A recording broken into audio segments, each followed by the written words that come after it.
भजिए राम सब काम बेहाई। ये जो मानव जीवन मिला है ये सज्जनों बहुत सुलभ नहीं है, बहुत ही दुर्लभ है। लख 84 भोग के मानव देही पाई, चेत सके रे चेत रे बिंदे फिर 84 आई। ये मानव योनि जो हमको प्राप्त हुई है सज्जनों, ये केवल एक उद्धार के लिए ही प्राप्त हुई है। मानव इतर जितनी भी योनियां हैं नारायण, उनमें जीव अपना उद्धार करना चाहे तो उद्धार का कोई मार्ग नहीं है, कोई महा हो सके, लेकिन एक मानव जीवन ही एक ऐसा है उद्धार का साधन है कि व्यक्ति प्रयत्न करे, कोशिश करे और इस संसार रूपी दुखालय को समझे, इससे वैराग्य को प्राप्त हो। सज्जनों देखो, कल प्रारंभ के दिन में मैं सुन रहा था कि ये संसार दुखालय नहीं है, हमने मान लिया है, वो ठीक है सज्जनों, लेकिन प्रारंभिक दृष्टि से जब तक हम दोष नहीं देखेंगे तब तक वैराग्य को प्राप्त नहीं हो सकेगा व्यक्ति। भाई ठीक है, सिद्ध महापुरुषों के लिए दुखालय नहीं है, वो दुखों का घर नहीं है। जिसकी दृष्टि में ईसावास मिद गुण सर्वम यत किंच जगत्यम जगत, उनके लिए ठीक है, लेकिन जो साधक हैं, जो भगवान का भजन चिंतन ध्यान करना चाहते हैं, यदि वो उनको न समझाया जाएगा, शास्त्र नहीं कहेगा कि ये दुखों का घर है, तब तक वैराग्य नहीं हो सकता सज्जनों। वैराग्य कब होगा? जब उनको दोष दिखाई दे कि इस चीज से ये हानि है।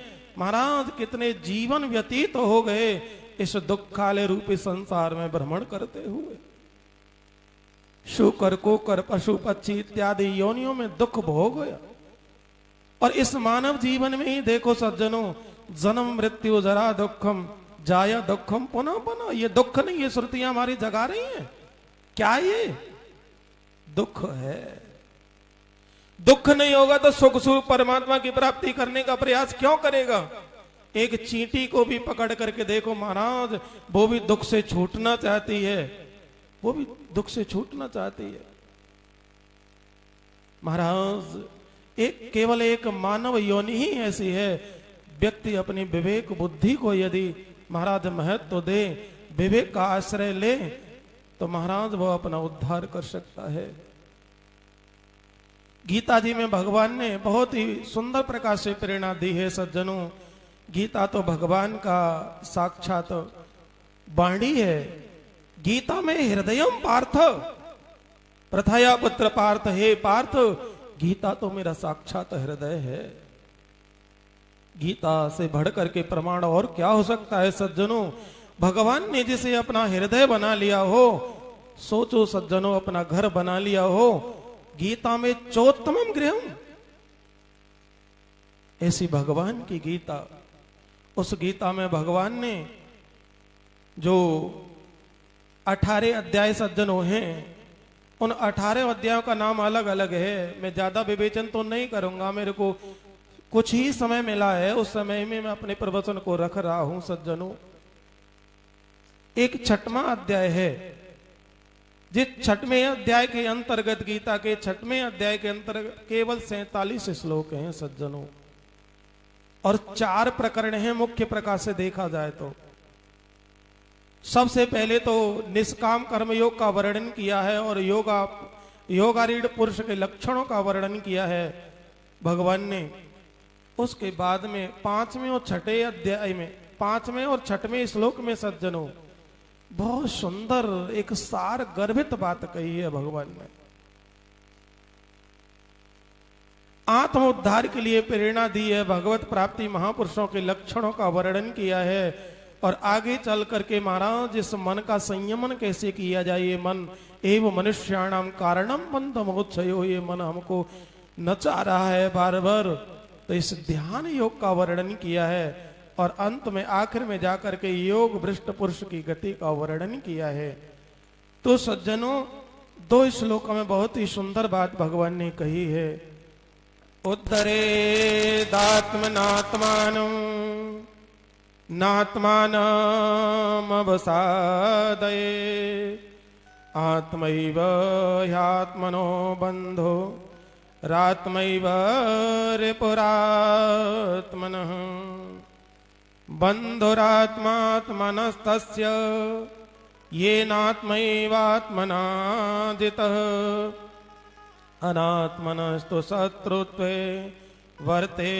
वर्तेतात्मैव शत्रुव।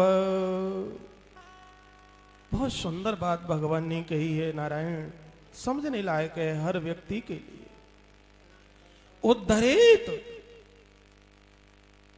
ये महाराज प्रेरणा विधि सूचक वाक्य है। उद्धार करो, महाराज इनमें जो लकारों का प्रयोग होता है, ये करना चाहिए, ये करता है, वो करता है, ये नहीं है। लकारों का बोले विधिलिंग का प्रयोग किया गया है। बोले करो, उठो, इस काम को करो। उद्धरेत, उद्धार करो। उद्धार का मौका मिला है, उद्धार का समय आ चुका है। बोले महाराज किससे उद्धार करें? बोले अपार संसार समुद्र मध्य समज्जतो में शरणम किमस्ति। इस दुखालय जो अपार संसार समुद्र है, इसका कोई पारवार नहीं है सज्जनों। अपार है, अनादि काल से बहता आ रहा है। इस संसार रूपी समुद्र से उद्धार करो। बोले कैसे उद्धार किया जाए? बोले आत्मना आत्मानम। आत्मना, इसमें तृतीया विभक्ति का प्रयोग किया है भगवान ने। बोले अपने द्वारा ही अपना उद्धार करो। तो इस वाक्य को समझना होगा सज्जनों कि भगवान अपने द्वारा ही अपना उद्धार करने की बात क्यों कहते हैं। भगवान ने चतुर्थ अध्याय में कहा है कि तद विद्धि प्रणपाते न पर प्रश्न सेवया उपदेक्षन्ति ते ज्ञानम ज्ञान नस्त तत्व दर्शन। कि उन महापुरुषों के पास में जाओ जो ज्ञानी महापुरुष हैं, जो अनुभवी महापुरुष हैं, जो एक प्रज्ञा बुद्धिमान महापुरुष हैं। उनको साष्टांग दंडवत प्रणाम करो, गुरु शुश्रूषा सेवा करो। तुम्हारी सेवा से प्रसन्न हो जाएं तो उनसे एक ही प्रार्थना करो, महाराज हमारा उद्धार कैसे हो, हमारा कल्याण कैसे हो। कल्याण की प्राप्ति का कोई साधन है? भगवान चतुर्थ अध्याय में ये बात कह रहे हैं। और इस छठवें अध्याय के 5वें श्लोक में और 6वें श्लोक में ये कह रहे हैं कि अपने द्वारा ही अपना उद्धार करो। करना चाहिए। क्या बात है सज्जनों। बोले देखो, जब तक अपने अंदर कोई भावना नहीं होगी उद्धार की, विषयों से छूटने की, तब तक गुरु भी सामने हो, महापुरुष भी सामने हो, ग्रंथ भी सामने हो, बोले कल्याण नहीं हो सकता। आज तक हमें कितने संत महापुरुषों का दर्शन मिला, कितना आज तक हमने सुना। ये सब सामग्री हमारे पास में है, मानव शरीर हमारे पास में है, समझने की बुद्धि हमारे पास में है, महापुरुष भी सम्मुख बैठे हुए हैं, लेकिन कल्याण में देरी किस बात की है? बोले जब तक अपना श्रद्धा विश्वास अटल नहीं होगा, ध्रुव की तरह, आत्मदेव की तरह, जब तक हमें विषयों से वैराग्य नहीं होगा, तब तक बोले कि तब तक कल्याण होने में देरी है, कल्याण नहीं हो सकता। अपनी ही कृपा काम में आती है, अपनी साधक की स्वयं की कृपा है। तो महाराज ये गुरु कृपा और ये शास्त्र कृपा और भगवंत कृपा, ये ऑटोमेटिक सामग्री आ जाएंगी। ध्रुव के अंदर अपनी कृपा जागृत हुई भगवान से मिलने के लिए, सकाम भाव से ही सही। तो गुरु महाराज नारद जी महाराज मिल गई, कृपा हो गई, और गुरु की कृपा हो गई तो भगवंत कृपा दर्शन हो गया।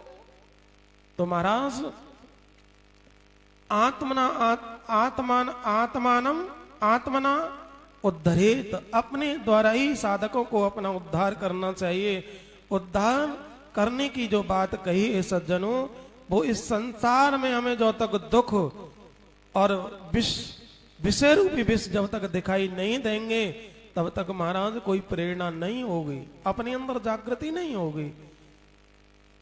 तो मानव जीवन ही पहले तो दुर्लभ है, और मानव जीवन मिल भी गया, मनुष्य शरीर मिल भी गया, लेकिन मनुष्यों जैसा आचरण मनो अपत्यानि पुमानिति मानव, मनु की संतान होने के कारण हम और आप सभी लोगों को मानव कहा गया है। और मानव वही कहलाने के योग्य है जो महाराज मनु महाराज ने और बरबस राज सुतय तव दीना नार समेत गवन मन की ना, भगवान की आराधना की, संसार में भी रहे लेकिन भगवान का यज्ञ याग अर्चन पूजन करते हुए और अंत में वैराग्य धारण किया, भगवान की आराधना की।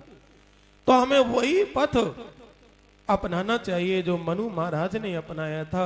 मनु महाराज के जैसे सद्गुण विद्यमान थे उनमें, वैसे ही सद्गुण यदि हमारे अंदर हो, मुमुक्षुत्व हमारे अंदर हो, मनुष्य के बाद में मनुष्यत्व, मुमुक्षुत्व और महापुरुष संश्रय, ये तीन चीज बहुत ही दुर्लभ है सज्जनों।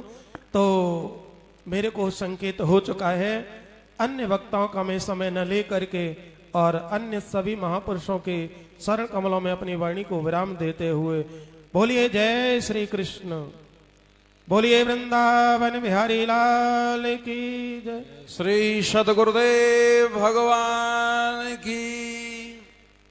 हाँ, बहुत सुंदर हमारे राधे चेतन जी महाराज ब्रह्मचारी जी श्री विद्यापीठ कैलाश आश्रम हरिद्वार से शिक्षित बहुत सुंदर भाव व्यक्त कर रहे थे गीता जी के माध्यम से, और उन्होंने एक बड़ी सुंदर बात बताई। हाँ, आपने ध्यान दिया होगा, संसारी पुरुषों को माने हम लोगों को संसार से वैराग्य क्यों नहीं होता है? इसलिए नहीं होता है जब तक संसार में हम नारायण जो असलियत है, संसार का स्वरूप है, उसे जब तक हम पहचाने नहीं तब तक हमको वैराग्य हो ही नहीं सकता है। लेकिन हमारी दृष्टि राग दृष्टि जब तक संसार में रहती है तब तक वह हमें वैराग्य प्राप्त होता ही नहीं है। होई न विषय विराग भवन बसतवा चौथपन, हृदय बहुत दुख लाग जन्म गयो हरि भजन बिनु। एक उदाहरण में छोटा सा दूंगा, ज्यादा नहीं, वैसे समय ज्यादा नहीं लेना चाहिए। एक बार चातुर्मास व्यतीत करने को महापुरुषों ने एक राजा की यहां कृपा की। सेवा भाव को देख करके संसारी चार पुरुषों ने उन्हें देख करके कि संतों की बड़ी सेवा हुआ करती है, वो भी साधु बन करके उनमें मिल करके उनके साथ चले गए। लेकिन वो तो स्वाद की दृष्टि से चले थे। चातुर्मास पूरा होने के पश्चात में संतों ने तो कृपा की, बोले अब चलना चाहिए। लेकिन जो साधु थे, स्वाद करने वाले, वो साधना नहीं बल्कि स्वाद की दृष्टि से चले थे। वो लोग कहने लगे कि ये आनंद खाने में, आनंद पीने में, आनंद रहने में, आनंद घूमने में, आनंद राजा की सेवा, महाराज ऐसे भी छोड़ करके अब जाएंगे कहाँ? मौज मस्ती में अड़ गए। संत चले गए लेकिन वो चार पुरुष जो संसारी थे, साधु बन करके गए थे, वो नहीं गए। राजा ने सेवकों से पूछा, राजन बताओ संतों का हाल। बोले महाराज चातुर्मास पूरा हुआ और संतों ने तो कृपा कर दी, लेकिन चार संत थोड़े रह गए अभी। राजा ने कहा कि एक काम करना कि जो भोजन की थाली में आप दाढ़ नोकाने को सीख रखते हो ना, वो मत रखना आज। ऐसा ही किया सेवकों ने। तो